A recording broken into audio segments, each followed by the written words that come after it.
धम्मं शरणं गच्छामि धम्मं शरणं गच्छामि संघं शरणं गच्छामि संघं शरणं गच्छामि द्वितीयंपि बुद्धं शरणं गच्छामि द्वितीयंपि बुद्धं शरणं गच्छामि द्वितीयंपि धम्मं शरणं गच्छामि द्वितीयंपि धम्मं शरणं गच्छामि द्वितीयंपि संघं शरणं गच्छामि द्वितीयंपि संघं शरणं गच्छामि तृतीयंपि बुद्धं शरणं गच्छामि तृतीयंपि बुद्धं शरणं गच्छामि तृतीयंपि धम्मं शरणं गच्छामि तृतीयंपि धम्मं शरणं गच्छामि तृतीयंपि संघं शरणं गच्छामि तृतीयंपि संघं शरणं गच्छामि पाणातिपाता वेरमणि पाणातिपाता वेरमणि सिक्खापदं समादियामि सिक्खापदं समादयामि अदिन्नदाना वेरमणि अदिन्नदाना वेरमणि सिक्खापदं समादियामि सिक्खापदं समादयामि कामेषु मिच्छाचार वेरमणि कामेषु मिथ्याचार वेरमणि सिक्खापदं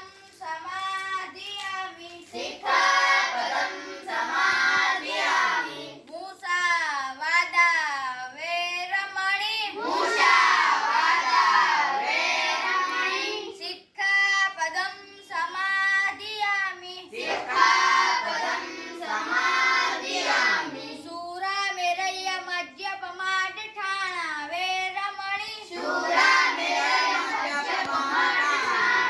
वेरमणि सिक्खापदं समादियामि सिक्खापदं समादयामि सब्बपापस्य अकरणं सर्वपापस्य करणं कुशलस्योपसम्पदा कुशलस्योपसम्पदा सचितपर्योदपणं सचितपर्योदपणम् एतन् बुद्धान शासनम् एतन् बुद्धानि शासनम् साधु साधु साधु साधु साधु साधु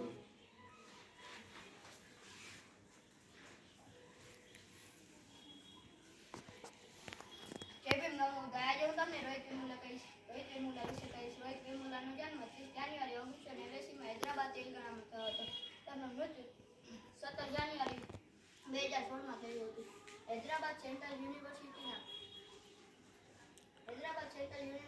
સમાજશાસ્ત્ર વિભાગ પીએચડી કરતા ક્રાંતિકારી વિચાર ધરાવતા અને જાતિવાદી વ્યવસ્થાનો વિરોધ કરતા વિદ્યાર્થી રોહિત વેમુલા અને તેમના 4 સાથીઓને યુનિવર્સિટીના કેમ્પસમાં પ્રવેશ પર પ્રતિબંધ લગાવીને તેમને સસ્પેન્ડ કરી દેવામાં આવ્યા.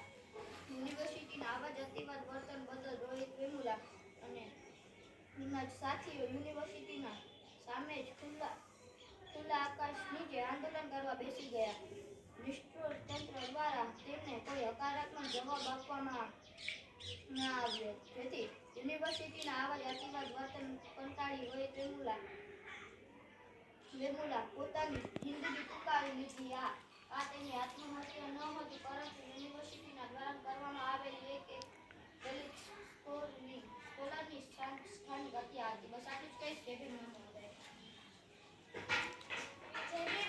મારા નામ ચાંદાની સંજયભાઈ છે. હું ધોરણ 6 માં અભ્યાસ કરું છું. આજે હું તમને વીર મેઘમાં વિશે કહીશ. हमारे गले में हांडी और पीछे जादू छुड़ाने की आजादी देने का वीर મેઘમાં તો સત સરનામા કદી પ્રશ્ન કર્યો છે કે છઠના દિવસે રાંધવાનું શું કામ, સાતમના દિવસે ઠંડુ શું કામ ખાવાનું, આઠમના દિવસે મેળો ઉજવણી સાંજ. વર્ષો પહેલા વીર મેઘમાં નામના બહુજન સમાજના ક્રાંતિકારી પેદા થયા હતા, જેને જ્ઞાની જાતિના ભેદ દૂર કરી સમાનતાનું આંદોલન ચલાવ્યું. જેને વિરોધ મનુવાદીએ સહસ્ત્રી તળાવમાં પાણી લાવવા 32 પૂરી ભરી આપવાનું ષડયંત્ર કર્યું.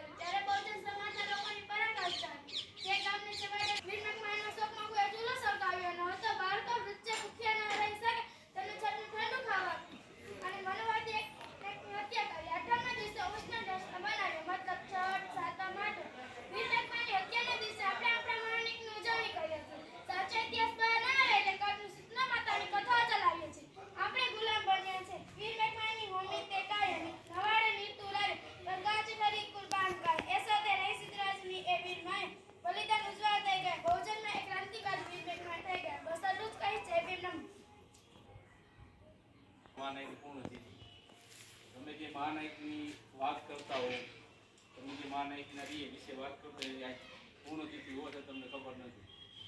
હાર્દિક આજે માનીવાજીના પણ સાહેબની પૂર્ણતિથિ એમાં એવું લખ્યું ઓગસ્ટ 9 પર પીતા છે.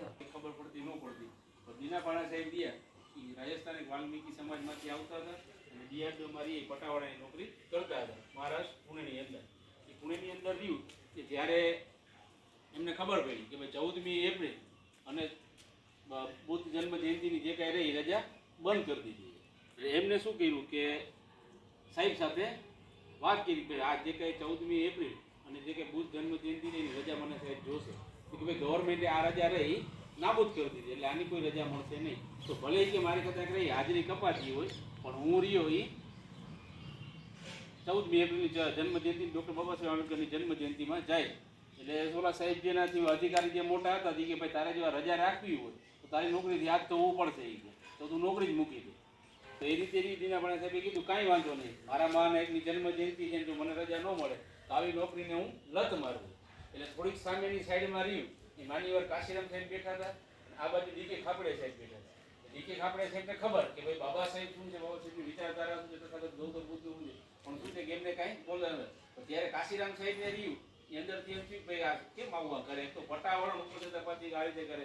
એટલે એને બોલાયો દીનાપાણા સાહેબને બોલાવ્યા કે અહીંયા આવો તો કે ભાઈ તમે કે એવી શું કામ કે તમારી જન્મ જયંતિ આવી રજા માટે તમારી નોકરી ગઈ તો કે સાહેબ તમે હું જે કાંઈ નોકરી કરી રહ્યા છીએ ને કે જે મહાનાયકની જન્મ જયંતિની વાત કરી રહ્યો છું ને એ જન્મ જયંતિની જે આપણે ઉજવવાની વાત કરી મહાનાયક એની અને જે કાંઈ ચાર સંતાન અને પોતાની જે કાંઈ ઘરવાળીને એ કુરબાન કરી દીધા. હવે જો એની જન્મ જયંતિમાં આજે આપણે ન જઈએ તો કાશીરામ સાહેબ રહ્યા વિજેત થઈ ગઈ ભાઈ આવું બધું શું છે. પછી ડીકે ખાપડે સાહેબ બાજુમાં બેઠા, ડીકે ખાપડે સાહેબ કાશીરામ સાહેબને વાત કરી કે ભાઈ દીનાપાણા સાહેબ જે વાત કરે છે એ ખરેખર વાતમાં આપણે છે કેમ કે તમે જે પંજાબની અંદરમાંથી આવો છો ત્યાં જાતિ ભેદ નથી પણ છતાં તમે જીઓ એ ક્યાંક ને તમને નડે છે. એટલે એ રીતે દીનાપાણા સાહેબે રહ્યું એક આંદોલન ઉપાડ્યું, આંદોલનની અંદરમાં રહ્યું એ જે કાંઈ 14 એપ્રિલ રજા પાડી અને પછી જે કાંઈ નોકરી પર લેવા માટે રહી આંદોલન ચાલુ થયું.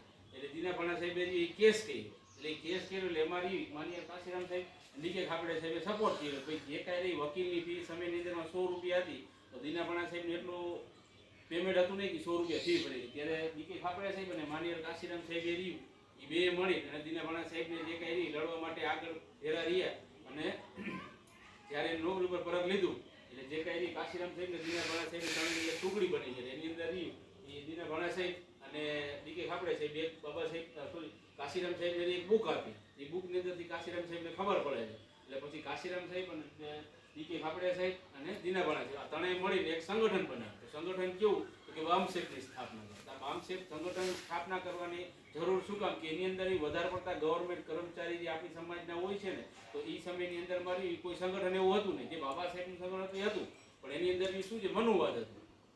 એટલે એમને બામસેફની એક સ્થાપના કરી અને બામસેફનું સંગઠન સ્થાપના કરી અને કાશીરામ સાહેબ, ડીકે ખાપડે સાહેબ અને દીનાપાણા સાહેબ આ ત્રણેય મળી અને એનું કાર્ય કરતા.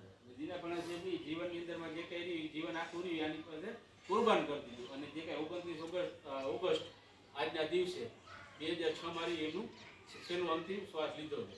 બરોબર. હવે પછી આપણે રહ્યું એક લાલપુર તાલુકો આપણે જે રહ્યો એનું કોઈ કરતું જ નથી. બરોબર. એટલે હવે રહ્યું હું કે આવા માણસો આપણે ઘણી ખોટ પડે ને કેમ કે કોઈ સંગઠન સાથે નતા પણ ગમે ત્યારે સામાજિક ગમે રેલી હોય, સભા હોય કે કેન્દ્ર કે એની અંદર એની હાજરી હોય ને હોય.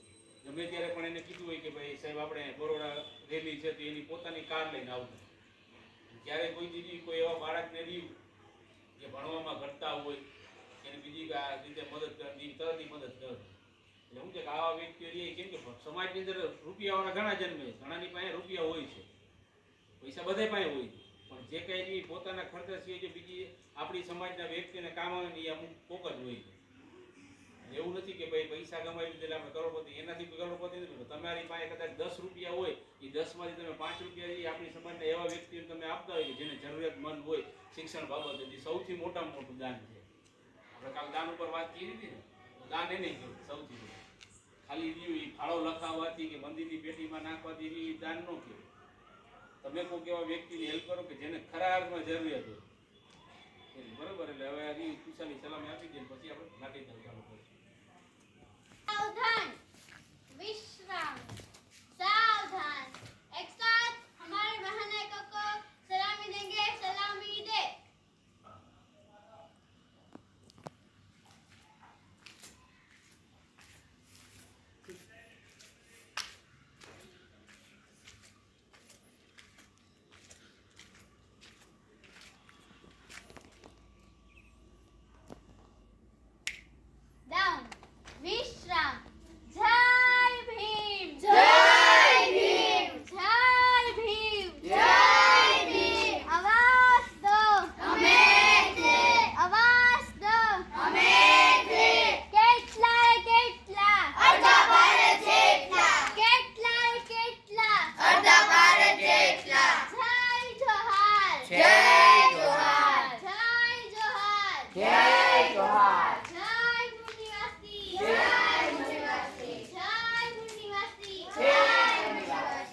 નાખીશ.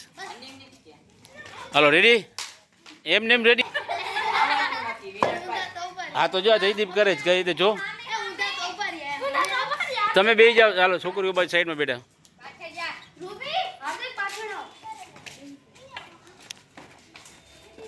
નિરાત નિરાત જયદીપ.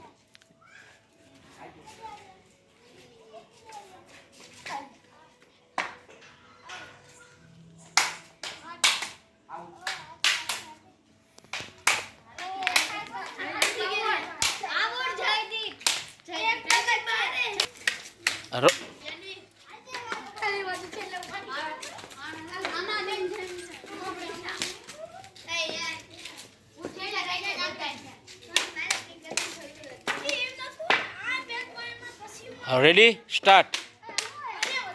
હાલો ફેરથી. હાલો રેડી સ્ટાર્ટ. હાલો આઉટ સીધા. હાલો હાર્દિક બાજુ બેસી જાઓ.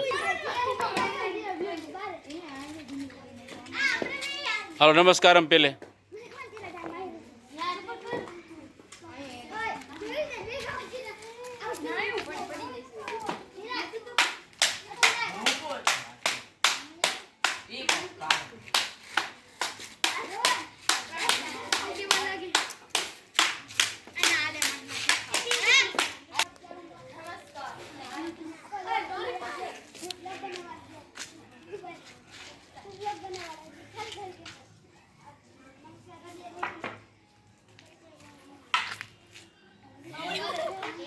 હાલો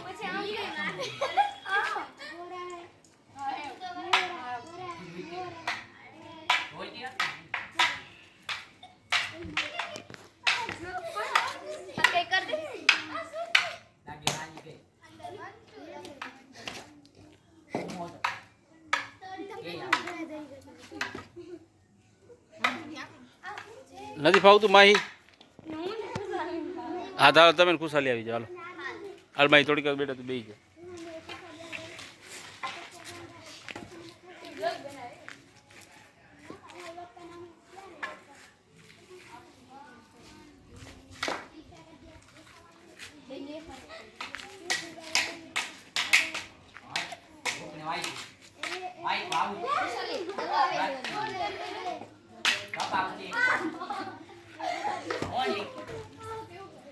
હાલો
સ્ટાર્ટ. આઉટ. હાલો સાયલેન્ટ.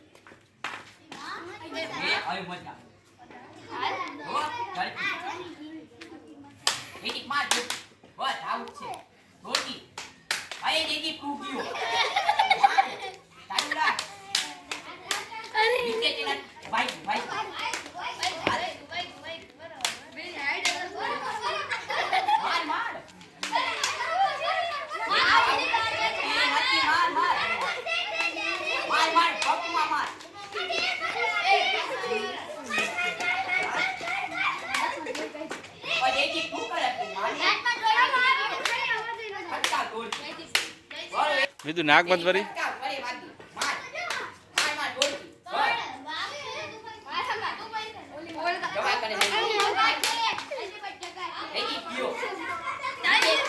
હા આઉટ આઉટ આઉટ.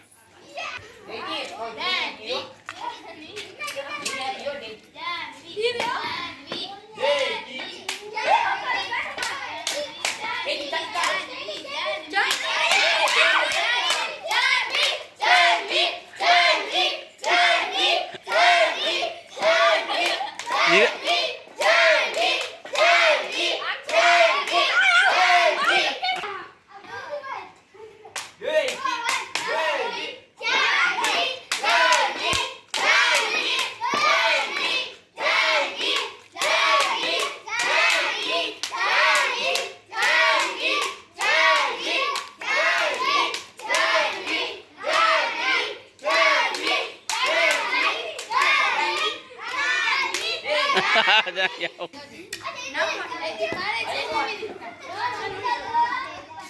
રોહન